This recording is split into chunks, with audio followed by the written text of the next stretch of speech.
Kerugian demi kerugian nampaknya terus mengikuti perjalanan militer angkatan bersenjata Ukraina.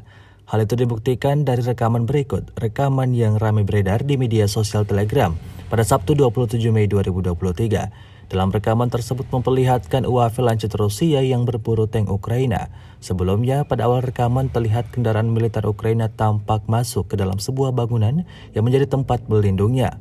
Namun tiba-tiba serangan UAV lancet Rusia datang menghantam bangunan itu hingga timbulkan ledakan dahsyat. Serangan yang brutal itu tentu tidak hanya menghancurkan bangunan, namun juga kendaraan militer yang menjadi target utama. Tak ingin musnah oleh serangan susulan dari militer Rusia, kendaraan militer itu kabur dalam keadaan terbakar dan dipenuhi dengan asap. Hingga video ini beredar beragam komentar dituliskan warganet.